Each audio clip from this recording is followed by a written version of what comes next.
Assalamualaikum warahmatullahi wabarakatuh. Innal hamdalillah nahmaduhu wa nasta'inuhu wa nastahdihi wa nastaghfiruh wa na'udzu billahi min shururi anfusina wa min sayyiati a'malina. Man yahdihillahu fala mudilla lahu wa man yudlil fala hadiya lahu.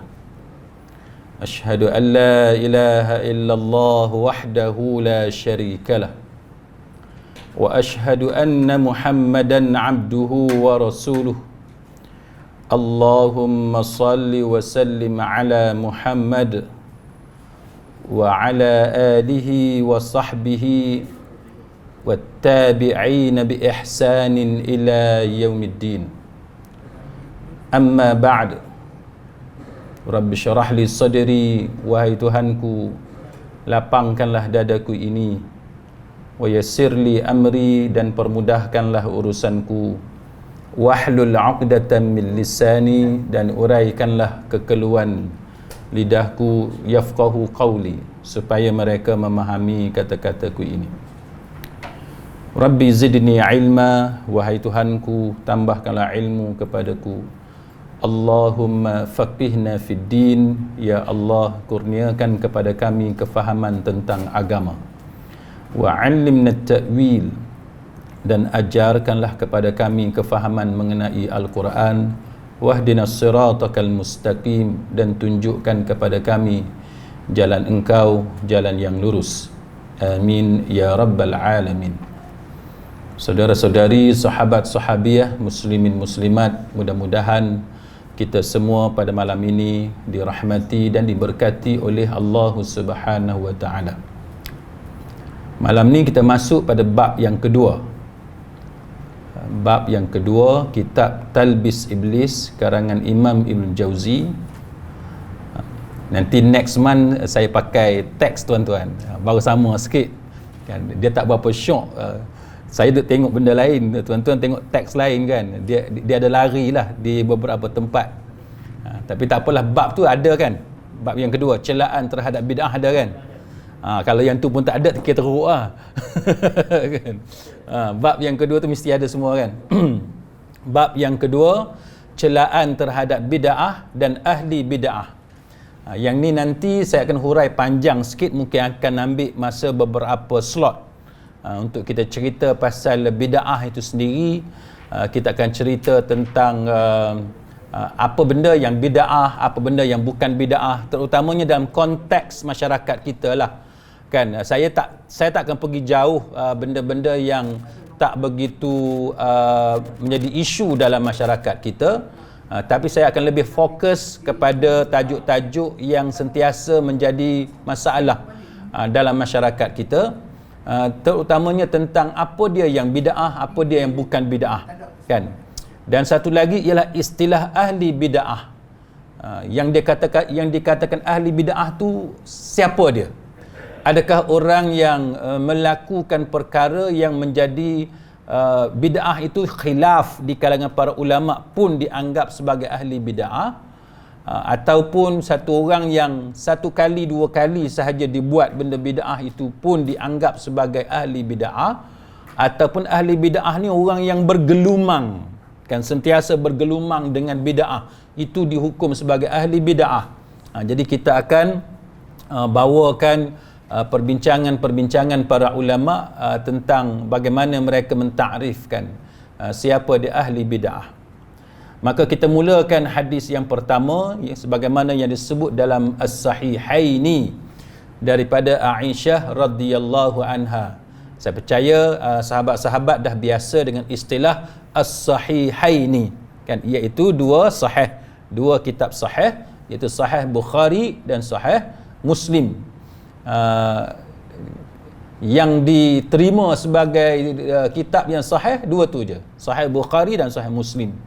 Yang lain itu tidak dipanggil sebagai sahih, walaupun ada juga yang kita bincang sebelum ini tentang contohnya Al-Mustadrak, tapi itu ditolak dimaafkan oleh ramai ulama dan tidak dianggap sebagai sahih. Disebut di dalam As-Sahihaini daripada Aisyah radhiyallahu anha, dia berkata bahawa Rasulullah sallallahu alaihi wasallam bersabda, "Man ahdatha fi amrina ma laysa fihi fahuwa radd." Barang siapa yang mengada-ngadakan sesuatu yang baru dalam urusan, dalam kurungan tu agama, dalam urusan agama kami yang bukan termasuk daripadanya, maka dia tertolak.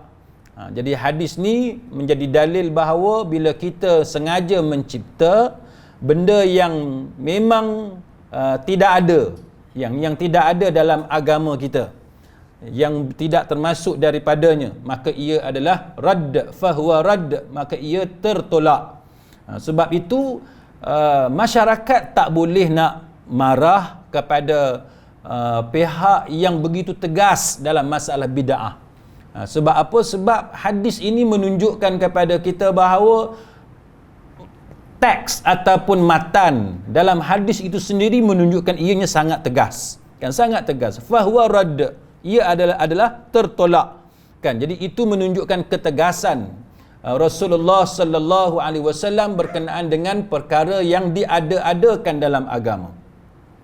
Kemudian disebut dalam As-Sahihaini daripada Aisyah radhiyallahu anha, dia berkata bahawa Rasulullah sallallahu alaihi wasallam bersabda, barang siapa yang mengerjakan sesuatu yang tidak termasuk agama kami, maka ia tertolak.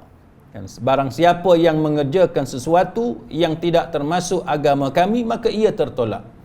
Daripada Abdullah bin Umar radhiyallahu anhuma, daripada Nabi sallallahu alaihi wasallam, baginda bersabda, man raghiba an sunnati falaysa minni, barang siapa yang tidak suka ataupun tidak menyukai sunnahku, maka dia bukan termasuk golongan kami.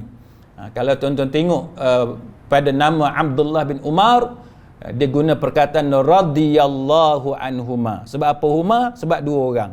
Kan, dua orang sebab apa dua orang? Sebab yang pertamanya radhiyallahu itu untuk Abdullah bin Umar, dan yang keduanya untuk ayah dia, kan, Sayyidina Umar Khattab radhiyallahu anhu. Jadi kalau kita tengok perkataan radhiyallahu anhu, radhiyallahu anha tu seorang. Kalau radhiyallahu anhuma dah sebut nama ayah dia sekali, dah ayah dia pun adalah sahabat Nabi, maka disebut radhiyallahu anhuma.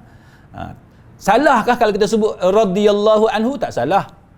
Tapi bila kita sebut radhiyallahu anhuma, mana kita mengiktiraf dan mendoakan kedua-duanya sekali. Jadi ada ketikanya mungkin kita akan dengar ada ustaz-ustaz yang sebut Abdullah bin Umar radhiyallahu anhu. Ada mungkin, kan? Dan ada ketikanya kita akan dengar mereka sebut radhiyallahu anhuma.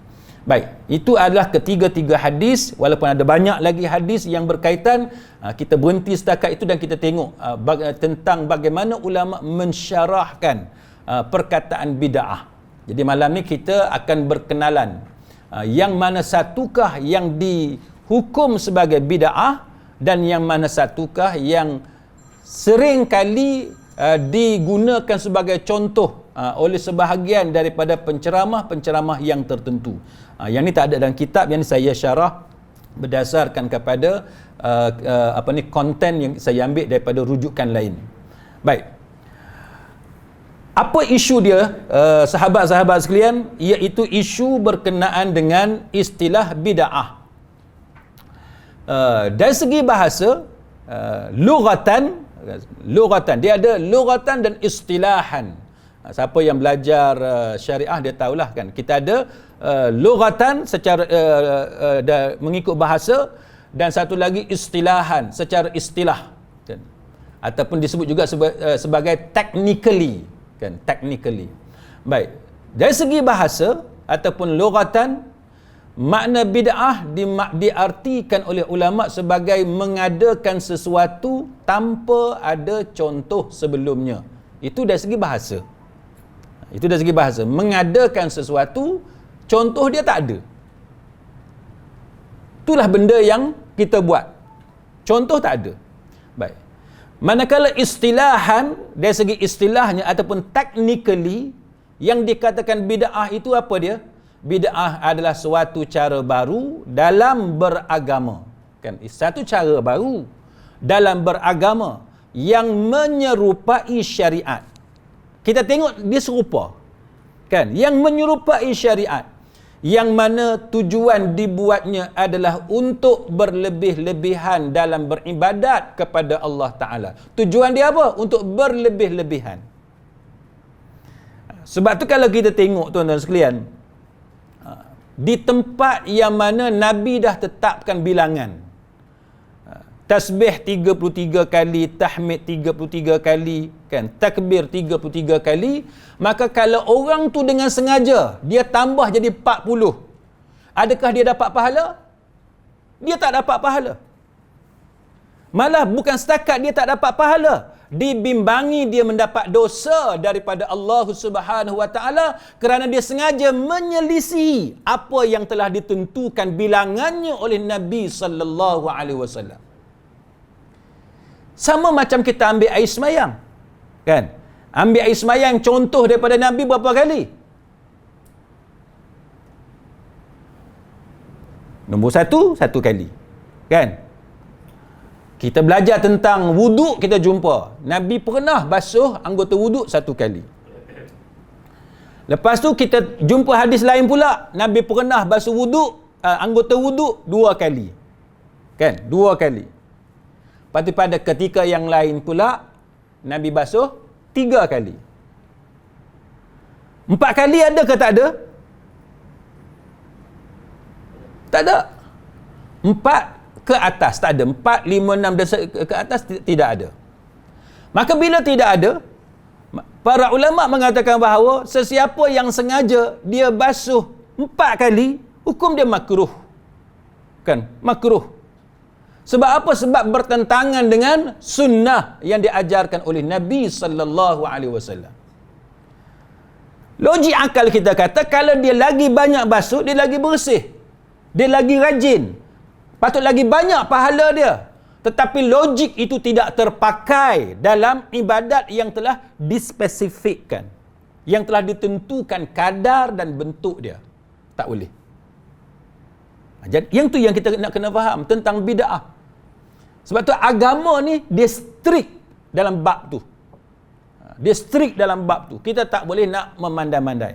Kecuali dalam perkara yang memang ulama kata dia adalah perkara yang luas. Yang tu tak apa. Dalam perkara yang luas. Contohnya apa dia? Doa ketika kita sujud sebagai contoh. Kan? Kita sembahyang seorang-seorang, maka ulama kata yang tu luas.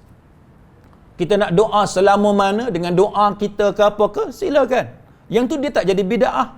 Walaupun kita doa dengan doa sendiri, dia tak jadi bid'ah. Jadi kita kena pandai beza. Kan? Yang mana satukah yang dikatakan bid'ah dan yang mana satukah yang tidak dinamakan sebagai bid'ah. Maksudnya berlebih-lebihan dalam agama dia bukan satu perkara yang terpuji. Dia bukan terpuji. Malah dia dibenci dalam agama. Walaupun kita buat tu lebih daripada Nabi. Dia benda yang dibenci dalam agama. Kemudian yang ketiganya, 3 unsur yang sentiasa ada pada bid'ah. Apa dia?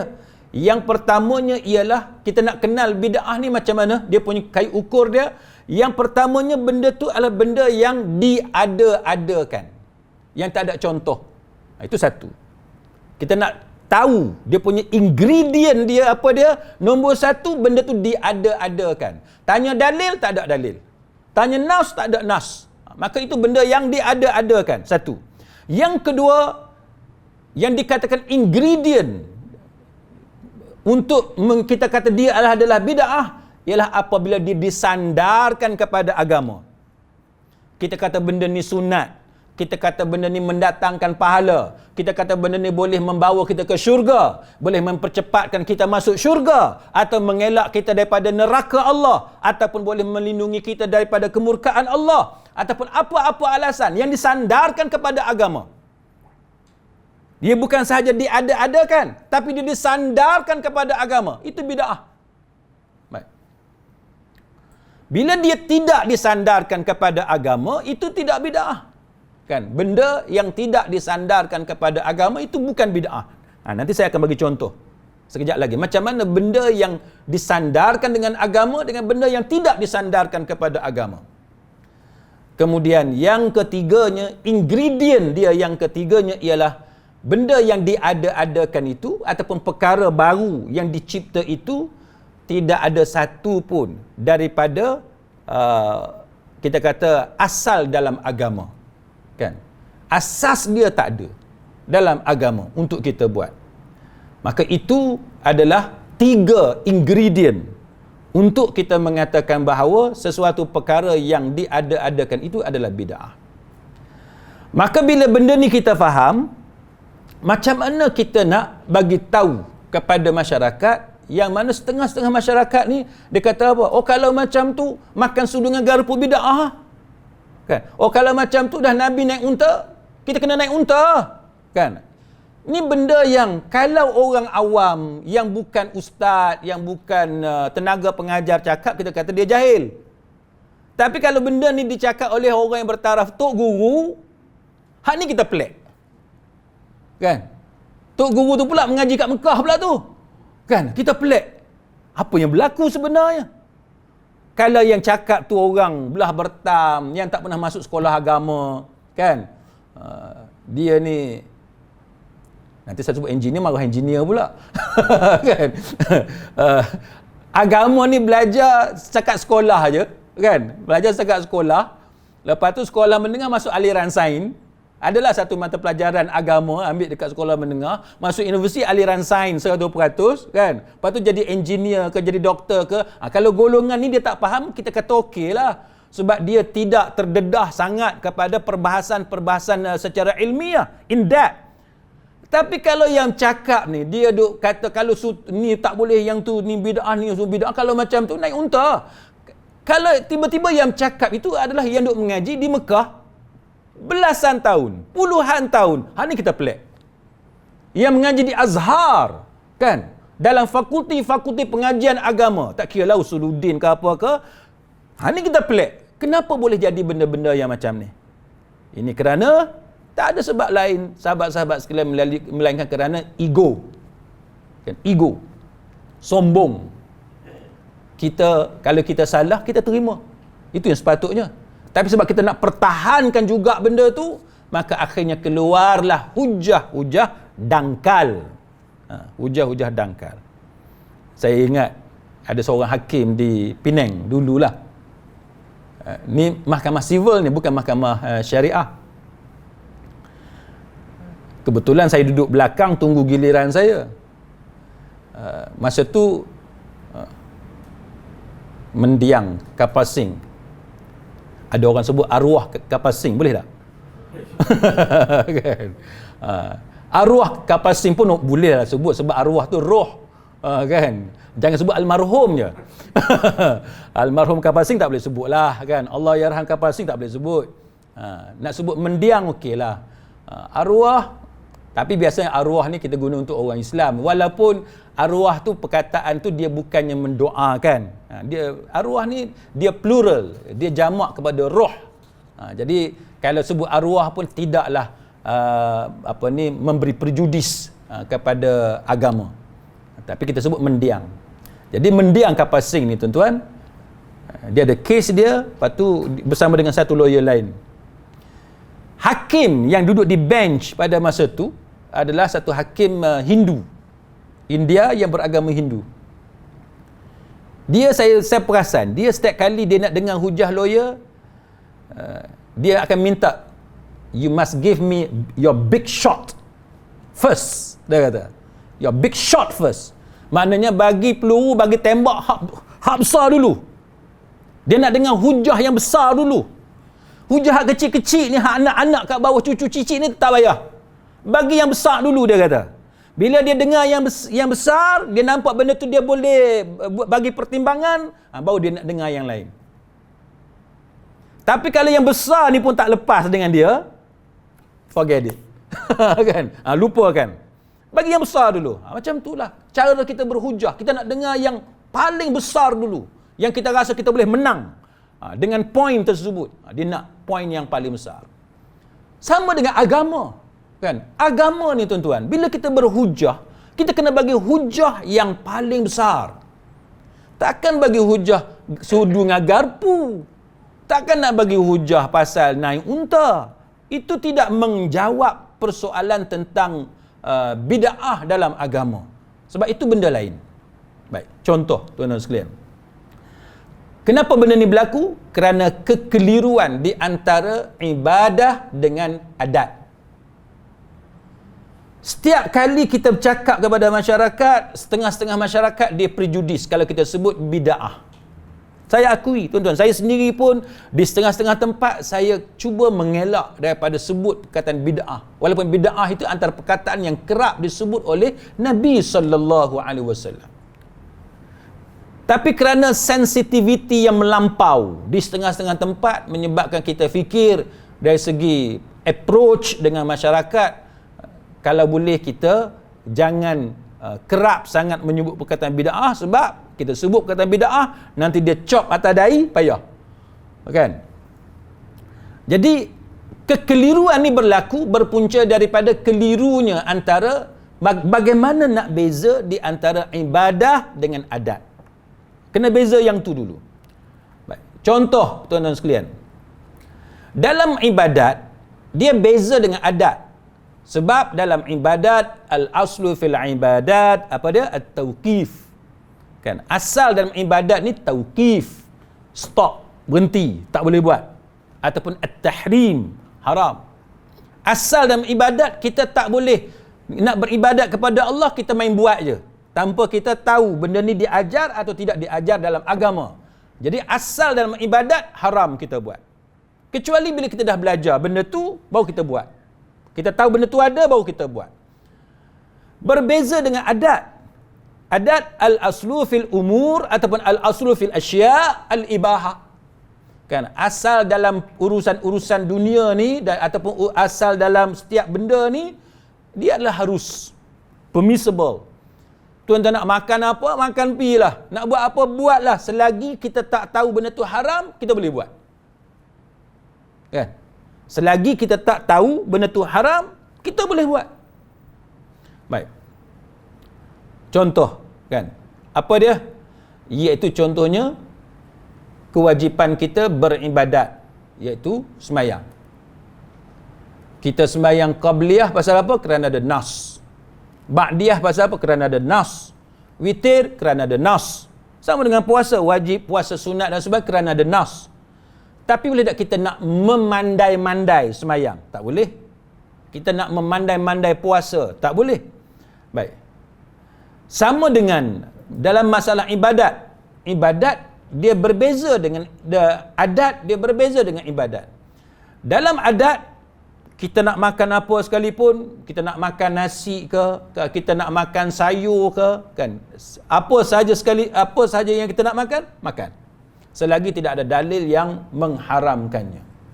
Sehingga kan kita tak suka makan kurma sebagai contoh. Kan? Kita tak biasa, kita makan kurma tunggu bulan puasa je. Adakah itu menyebabkan kurangnya agama kita? Tak. Sebab apa? Sebab kita orang Melayu. Kan? Kita orang Malaysia. Yang mana makanan kita bukan kurma. Makanan kita adalah nasi. Roti. Roti kita makan hanya waktu breakfast. Contohlah, kan?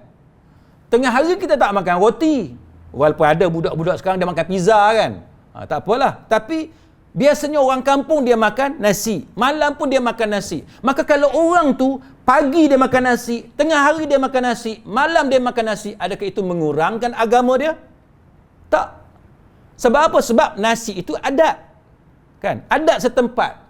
Keadaan masyarakat tu. Masyarakat tu dia tak ada pokok kurma. Kan? Dia tak ada makanan yang berasaskan gandum yang macam mana setengah-setengah tempat di negara barat dan sebagainya. Maka sebab tu di negara kita ni biasanya kalau di Johor tu dia sate tu breakfast. Kan? Kita pun pelik makan sate breakfast. Tapi itu masyarakat dia. Adakah itu menjejaskan agama dia? Tidak. Maka selagi mana ia adalah makanan yang halal, dan ia berbeza dengan satu masyarakat yang lain, maka ia adalah halal. Dan ia adalah halal.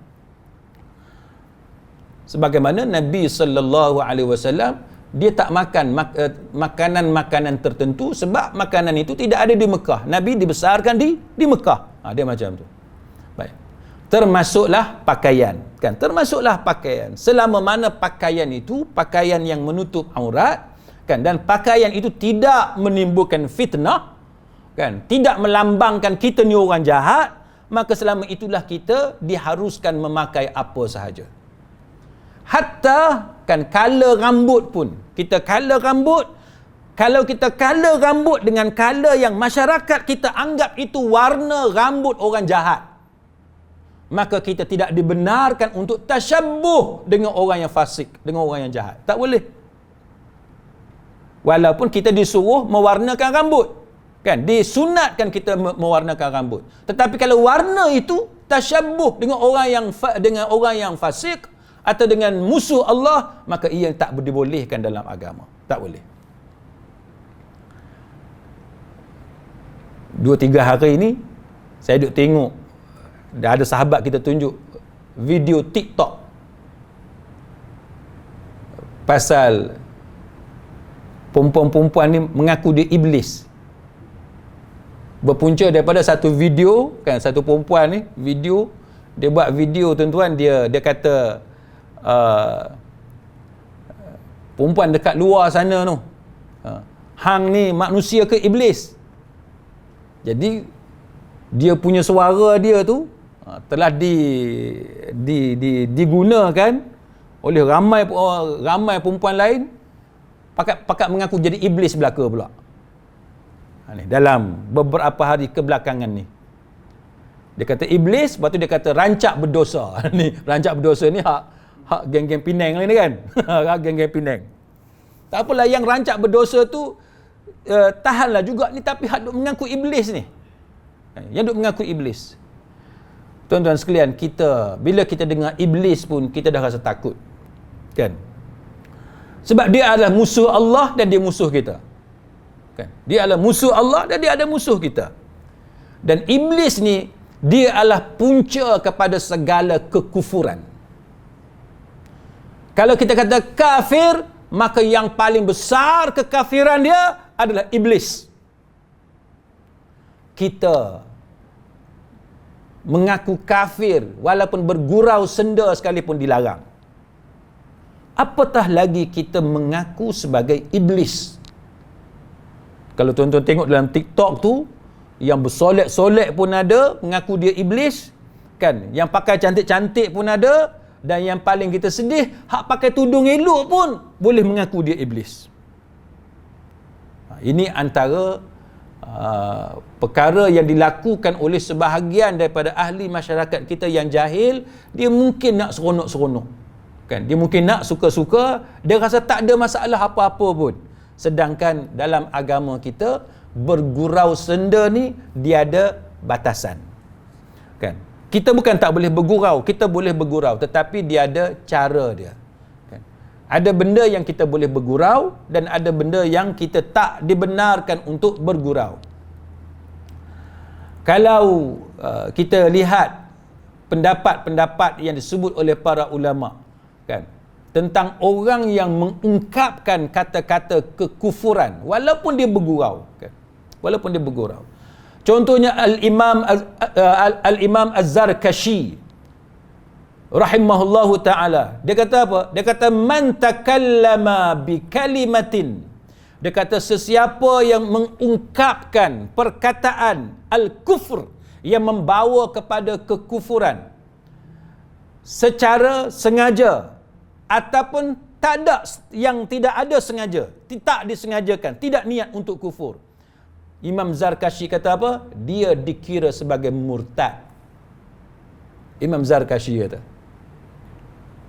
bila dia ungkapkan kata-kata tu, kan, dia sengaja, dia ungkap benda tu,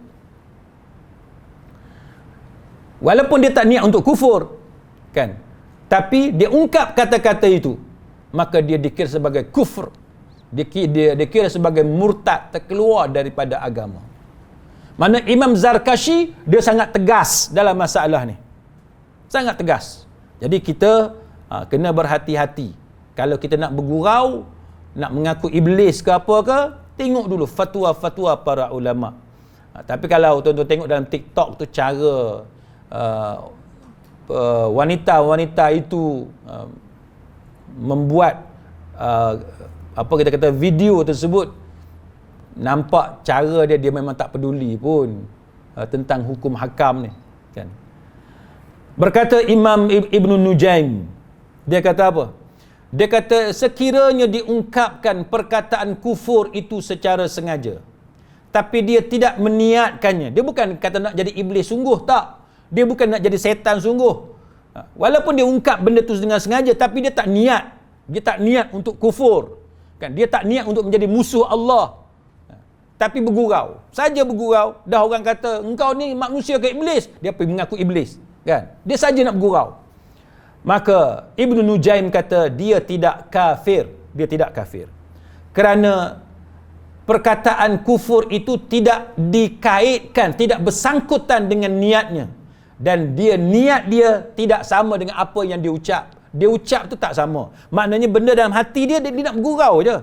Kan? Dia nak bergurau je. Dia bukan betul-betul nak jadi musuh Allah. Tidak.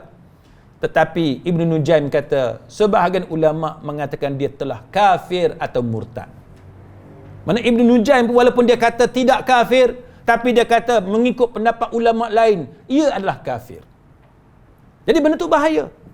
Buat apa kita nak buat satu benda yang memberi risiko kepada amalan kita selama ni? Kita dah 30 tahun, 40 tahun, 50 tahun, 60 tahun kita semayang, kita buat amal ibadah, dan kita tahu bila orang tu melakukan satu kesalahan yang mengeluarkan dia daripada Islam, yang membatalkan keislaman dia, maka terbatal semua ibadat tersebut. Pahala dia habis, dan sebahagian ulama kata wajib dia qada semula amalan-amalan dia. Wajib dia qada balik. Kalau dia pernah buat haji, maka haji dia yang dia dah buat itu terbatal pahala. Haji tadi dikira sebagai tak diterima oleh Allah Ta'ala, dia kena buat balik. Itu tak kira lagi hak puasanya, ibadat-ibadat wajib yang lain. Maka ini adalah satu perbuatan yang tak boleh dipandang mudah, kan. Jadi tak payahlah nak mengaku iblis ke, nak mengaku setan ke apa ke. Kita kena anggap benda itu satu benda yang menjadi musuh kita. Ya, maka bila dia musuh, maka ianya tidak wajar untuk kita jadikan itu sebagai bahan senda gurau. dan disebut dalam Al-Bahrul Ar-Ra'iq Syarah Kanzi Ad-Daqa'iq, dia kata apa? Dia kata, dan rumusannya, sesiapa yang mengungkapkan dengan perkataan kufur secara sengaja ataupun secara bergurau senda, maka dia telah dihukum sebagai telah jatuh kufur. Maka dengan sebab itu, orang-orang yang, mana-mana orang yang bergurau dengan benda-benda yang macam ni, kan, bergurau pasal api neraka, kan, contohnya, alah api neraka ni panas kejap je, kan. Jadi ungkapan-ungkapan macam tu hendaklah dia memperbaharui syahadah dia, kan. Hendaklah dia memperbaharui syahadah dia supaya Allah Subhanahu, dan meminta ampun kepada Allah Subhanahu wa taala supaya kesilapan-kesilapan itu dihapuskan oleh Allah Subhanahu wa taala. Iblis ni tuan-tuan, kalau kita tengok dia punya masalah dia, sebahagian ulama kata iblis ni dia punya punca kepada segala masalah dia ialah kesombongan. Sombong. Macam yang kita cerita bid'ah tadilah. Benda yang kita dah buat dan kita tak sanggup nak tinggalkan benda yang kita buat selama ni, dan kita nak pertahankan juga benda tu. Itu yang kata sombong. Orang yang tidak sombong, kalau dia tahu benda tu salah, dia sanggup tinggal. Itu orang yang tidak sombong. Kalau kita tunjuk kepada dia kesilapan dia dan dia tidak ada sombong, maka dia akui itu kesilapan dia dan dia akan perbetulkan. Tapi orang yang sombong, dia akan pertahankan, kan, bermati-matian apa yang dia lakukan walaupun terang-terang itu adalah satu kesalahan. Syekh Muhammad bin Abdul Karim dalam Mawsu'ah, dalam Mawsu'ah dia sebut apa? Dia kata sombong ni dia ada sumber dia. Sombong ni dia ada sumber. Dia kata ummahatul kibr, dia kata arba'. Dia kata sumber kepada sombong ni ada 4, arba'. Ada 4. Nombor 1 dia kata ana, aku. Dia punya sumber dia aku. Sikit-sikit aku, sikit-sikit aku. Itu satu. Yang kedua, dia kata sumber dia sombong ni li. Ni hak aku, milik aku, li. Kan milik aku. Ni hak aku, ni hak aku, ni hak aku. Itu dia punya sumber kepada kesombongan. Jadi bila dia kata tu milik dia, maka itu akan jadi menyebabkan dia sombong. Yang ketiganya, Syekh Muhammad bin Ali Al-Ilm kata apa? Dia kata indi, benda yang dia ada. Benda yang ada dengan dia. Kan? Dan yang keempatnya ialah perkataan nahnu, kami, puak. Kan? Dia ada company, dia ada staff yang ramai, dia ada kawan-kawan yang ramai, dia ada penyokong, followers, maka nahnu, kami itu menyebabkan dia sombong. Ini 4 sumber kesombongan yang disebut oleh Syekh Muhammad bin Ali Al-Ilm. Kan ummahatul kibr, dia kata arba', dia kata sumber kepada sombong ni ada 4. Apa dia? Dia kata contohnya ana. Kan? Ana ni apa dia? Contoh. Dia kata yang pertama sekali menggunakan perkataan ana dan dia menyebut ana tu dengan penuh kesombongan dan dia lawan Allah Subhanahu wa taala adalah iblis. Dia kata iblis. Sebab apa? Sebab dalam surah Al-A'raf ayat yang ke-12 kan iblis dia bercakap, dia mempertikaikan Allah Subhanahu wa taala. Allah taala tanya iblis, qala ma mana'aka alla tasjuda id amartuk. Allah taala tanya iblis kan, apakah yang menghalang kamu untuk sujud kepada kejadian Adam ketika mana aku perintahkan kepada kamu untuk sujud kepada kejadian Adam alaihissalam. Qala, dia kata apa? Ana khairum minhu, aku lebih baik daripada dia. Khalaqtani min nar, engkau ciptakan aku daripada api, wa khalaqtahu min tin, dan engkau menciptakan dia daripada tanah. Jadi kita ni tuan-tuan, kalau kita duk rasa kita je hak pandai, kan? Kita rasa kita je hak lebih, kitalah segala-galanya, habis rosak. Kan? Rosak. Tuan-tuan tengoklah. Dalam persatuan ke, dalam NGO ke, dalam parti politik ke, dalam apa sahaja. Kalau kuasa tu berpusat pada satu orang, kita memerintah secara diktator, orang suka tak? Orang tak suka. Orang kanan kita tak suka. Kan? Orang kuat kita pun tak suka. Pasal apa? Sebab bila dia bagi pandangan, kita reject semua. Kita rasa kita seorang, pendapat kita je yang betul. Tuan-tuan, kawan-kawan kita pun, dia ada ego dia juga. Dia ada rasa seronok dia juga bila dia boleh pinpoint, dia boleh point out, dia boleh tunjuk kesilapan kita kat mana perlu diperbaiki, tiba-tiba kita reject. Sebab tu kita tengok berapa ramai orang, kalau dulu dia partner dalam bisnes ataupun dalam persatuan dan sebagainya, kemudian dia tinggal kawan dia. Sebab dia tengok kawan ni keras kepala, tak boleh terima pandangan. Jadi kalau kita ni saling menghormati di antara satu sama lain dan kita boleh menghargai pandangan yang orang bagi kepada kita, maka itulah yang dikatakan kemaslahatan yang kita akan berikan dalam persatuan kita, NGO dan sebagainya. Jadi kalau semua benda aku seorang je yang reti, aku seorang je yang pandai, hampa semua tak pandai, pandangan yang kamu bagi tu tak betul, maka selama-lamanya kita rasa kita betul, akhirnya orang pakat tinggalkan kita. Kan? Ini yang dikatakan kesombongan berasaskan kepada aku, kan? Ana. Aku adalah segala-galanya. Yang kedua yang disebut oleh Syekh Muhammad bin Ali Al-Ilm, dia kata apa? Dia kata bahawa yang keduanya dia kata adalah perkataan li, kan? Ni semua hak milik aku. Kan? Dia rasa hak milik dia semua. Dia bagi contoh Firaun.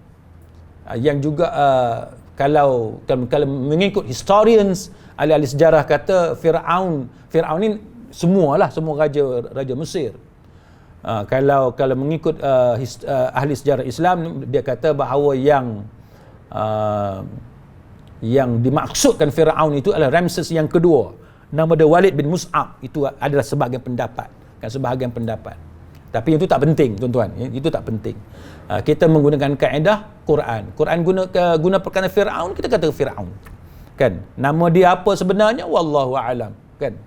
Jadi Firaun itu dia adalah orang yang menggunakan perkataan li, kan? Allah Taala sebut dalam surah Az-Zukhruf ayat 51, kan? Wa nada fir'aunu fi qaumih, dan Firaun menyeru kaum dia. Dia kata apa? Qala ya qaum, dia kata ya qaumi alaysa li mulkun misra wa hadhihi al-anhar. Dia kata wa hadhihi al-anharu tajri min tahti.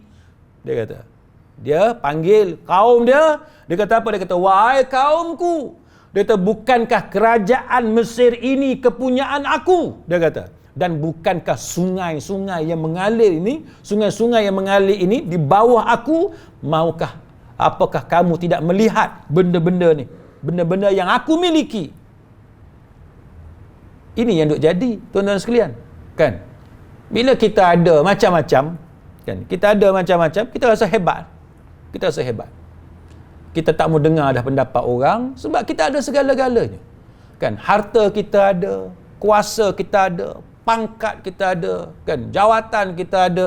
Kitalah yang sentiasa bagi perintah, bagi arahan kepada orang, maka dengan sebab tu kita tak boleh nak terima pendapat orang. Kan? Malah kalau dalam kes Firaun ini, dia menentang Musa alaihi salam. Dia tak boleh terima, dan dia akhirnya dia nak angkat diri dia tu jadi Tuhan. Ini sebab dia ada segala-galanya. Sebab itu ulama mengatakan bahawa perkataan li, kan, menjadi milik aku. Bila dia rasa semua benda tu milik dia ataupun dia memiliki banyak benda, maka itu yang menyebabkan kesombongan dia. Kemudian perkataan indi, sebagaimana yang Allah Ta'ala sebut dalam surah Qasas ayat 78 berkaitan dengan Qarun, kan. Allah Ta'ala sebut, qala innama utituhu ala ilmi indi. Qarun kata, sesungguhnya aku hanya diberikan harta, kan, kerana ilmu yang ada pada aku. Dia kata benda, harta, property, aset yang aku ada ni, dia kata ala ilmin indi, kerana ilmu yang aku ada. Ni benda hak aku ada semua ni pasal ilmu aku, pasal kemahiran yang aku ada, skill yang aku ada. Yang itu yang berlaku kepada Qarun. Kita tak, tuan-tuan, kita apa-apa Allah, kan. Kita nampak benda-benda yang hebat, anak kita dapat kejayaan yang cemerlang, kita kata Masya Allah, la quwwata illa billah, kan. Semua itu kita pulangkan kepada Allah Subhanahu wa Ta'ala. Itu kita, kan, kita diajar seperti itu. Dan perkataan nahnu contohnya Balqis, kan, cerita Balqis dalam surah An-Naml ayat 33, qalu nahnu ulu quwwatin wa ulu ba'sin syadidin wal amru ilaik fanzuri madza ta'murin. Mereka jawab, kita adalah orang-orang yang mempunyai kekuatan dan juga memiliki keberanian yang sangat hebat dalam peperangan, dan keputusan berada di tanganmu, maka pertimbangkanlah apa yang kamu perintah, apa yang akan kamu perintahkan. Jadi itu yang berlaku kepada Ratu Balqis. Jadi sebab apa? Sebab dia nahnu, dia rasa semua orang sokong dia, kan, dia ada pembesar yang ramai, kan, dia ada kerajaan yang besar yang sokong dia. Maka bila kita rasa kita besar, tuan-tuan sekalian, sebagaimana yang disebut dalam ayat ini, nahnu, kan, kita ada apa? Ulu quwwatin, kan, kita ada kekuatan. Jadi itu antara perkara yang disebut oleh Syekh Muhammad bin Ali Al-Ilm berkenaan dengan bagaimana manusia ni dia meniru perangai iblis. Jadi sebab tu kita, tuan-tuan, kita tak payahlah mengaku iblis, dan sepatutnya kita rasa takut, kan, kepada iblis, dan kita diajar, kan, oleh Allah Subhanahu wa Ta'ala supaya beristi'adzah, kan, meminta perlindungan dengan Allah Subhanahu wa Ta'ala daripada gangguan iblis. Malah kalau kita tengok banyak, kan, sunnah yang diajarkan kepada kita Contohnya kita diberitahu bahawa syaitan itu adalah musuh manusia, kan? Inna syaitana lakum aduwwun fattakhidhuhu aduwa innama yad'u hizbahu liyakunu min ashabis sa'ir.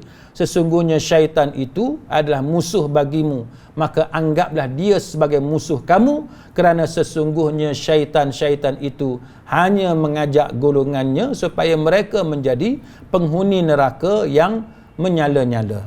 Jadi syaitan ni kerja dia memang dia nak rosakkan kita.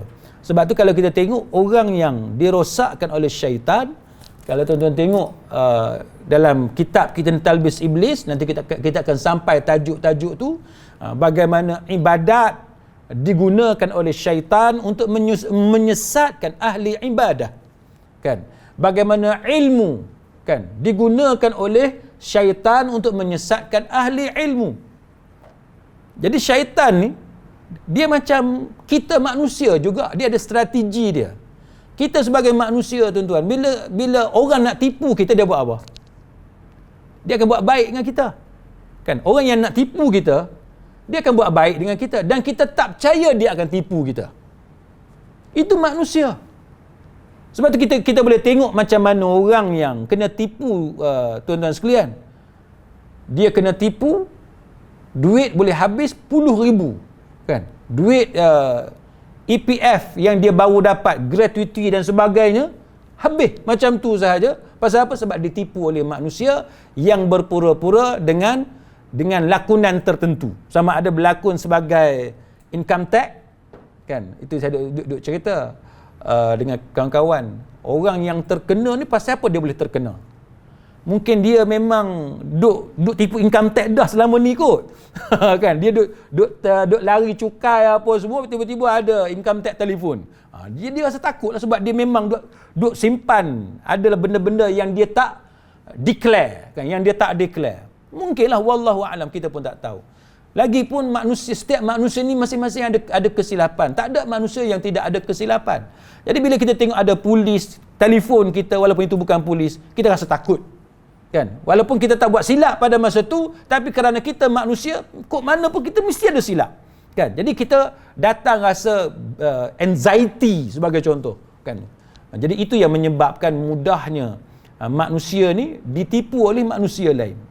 Jadi cuba kita bayang, manusia pun mudah ditipu oleh manusia lain, dan penipuan itu menghasilkan kerugian yang sangat banyak, kan? Kerugian yang sangat banyak, menimbulkan penyesalan yang amat sangat.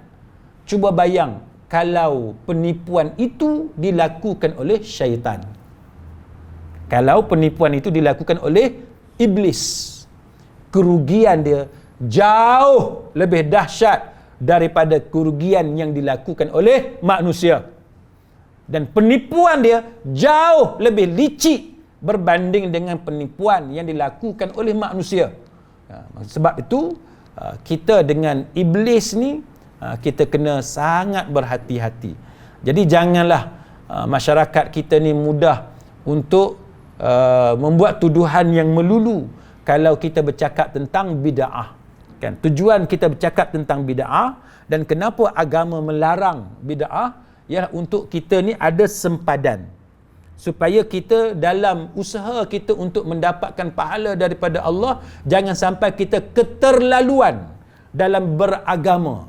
Jangan kita keterlaluan dalam kita melakukan kebaikan-kebaikan di sisi agama, kan? Contoh macam kita ambil air semayang lah, kan? Kita ambil air semayang, kita diberi 3 pilihan je, sama ada nak basuh sekali, nak basuh 2 kali, atau nak basuh 3 kali. Itu mengikut kesesuaian masing-masing. Kalau kita gaduh sangat, kalut sangat, nak cepat sangat, basuh sekali. Maka itu termasuk dalam kemudahan yang agama bagi kepada kita. Agama facilitate kita untuk kita buat ibadat dengan cara yang minimum. Dengan cara yang minimum pun kita boleh beribadat kepada Allah Ta'ala. Air walaupun tidak menitik sekalipun, tapi selagi dia boleh berlari pada kulit kita, maka itu sah. Wuduk kita sah, kan? Itu contoh bagaimana kemudahan yang agama bagi pada kita. Tapi kalau kita rajin macam mana sekalipun, jangan lebih daripada 3 kali. Bila lebih daripada 3 kali, maka itu membuang masa, membazir air dan membuang tenaga. Itu adalah melampau. Jadi kita orang Islam, kita duduk di tengah-tengah, di antara golongan yang cuai dengan golongan yang melampau. Jadi itu penting kita belajar dan kita faham tentang apa yang dimaksudkan sebagai bid'ah, kan, supaya kita tidak termasuk di kalangan golongan yang melampau. Dia syok sendiri, dia rasa dia buat ibadat yang banyak, kan, tapi sebenarnya ibadat yang dia buat itu dicipta, diada-adakan, ditokok tambah dengan niat kononnya untuk kebaikan, tapi sebenarnya menjauhkan dia daripada Allah Subhanahu wa taala. Jadi setakat itu, sahabat-sahabat sekalian, nanti dalam kuliah kita akan datang, kita akan pergi lebih dalam sedikit di antara perkara yang disebut sebagai bid'ah, dia punya kategori dia. Kalau saya boleh bagi 1-2 contoh dalam perbincangan kita akan datang, contohnya ialah macam mana kita nak beza antara bid'ah dengan masalih mursalah, kan, antara bid'ah dengan masalih mursalah, kan. Contohnya apa dia? Contohnya ialah mushaf Quran, kan. Quran zaman Nabi tidak ada mushaf, kan. Zaman Nabi tidak ada mushaf. Mushaf ni zaman khalifah. Zaman khalifah. Kita belajar the sciences of the Quran, kan, compilation dia tu kita tengok. Macam mana pada peringkat awal Abu Bakar Siddiq tak setuju, kan. Abu Bakar Siddiq tidak setuju, kan. Kita boleh tengok perbahasan-perbahasan itu. Kemudian kita tengok zaman kita hari ni, Quran dalam ni, kan, dalam smartphone kita, kan. Kalau dari satu sudut kita kata bid'ah lah, sebab zaman Nabi tak ada dalam bentuk ini, kan. Kalau zaman khalifah, zaman sahabat, zaman tabi'in selepas itu dalam bentuk mushaf, dalam bentuk buku kita kata, zaman kita bukan buku. Maka adakah ini boleh dikatakan bid'ah? Sedangkan Quran itu agama, kan. Jadi itu yang kita kata, kena tahu beza antara yang dipanggil sebagai bid'ah dengan masalih mursalah. Sama dengan mikrofon, kan, loudspeaker. Kita semayang, zaman Nabi tidak ada semayang pakai loudspeaker, kan. Zaman sahabat tidak ada loudspeaker. Tiba-tiba kita pakai loudspeaker untuk kita semayang. Maknanya dia ada kaitan dengan ibadah. Bila dia ada kaitan dengan ibadah, maka adakah itu dikatakan sebagai bid'ah? Jadi kita nak kena tahu yang kata bid'ah itu apa, masalih mursalah itu apa, kan. Jadi bila kita semayang, kita pakai mikrofon, loudspeaker, kan, dia tak mengubah ibadat kita. Dia cuma memperkuatkan suara Bilal, dia memperkuatkan suara imam. Sebab jemaah kita ramai, kan, bila imam sembahyang dekat depan tu, yang kat belakang dah tak tahu apa yang berlaku, kan. Tambah pula masjid sekarang ni ada dinding macam-macam, siapa yang duduk dinding belah luar tu dia tak tahu apa yang berlaku, jadi berkecamuk, jadi huru-hara sembahyang. Maka solat hari ni dengan menggunakan ada PA system, mikrofon dan sebagainya, maka itu dia facilitate, kan, dia bagi kemudahan kepada kita untuk kita beribadat kepada Allah Subhanahu wa taala. Jadi insya-Allah dalam kuliah kita akan datang, kita akan pergi in depth, detail sedikit tentang persoalan berkaitan dengan bid'ah, supaya kita dapat satu pencerahan tentang hal ini. Wallahu a'lam wa billahi taufiq wal hidayah. Wassalamualaikum warahmatullahi wabarakatuh. Subhanakallahumma wa bihamdika asyhadu an la ilaha illa anta astaghfiruka wa atubu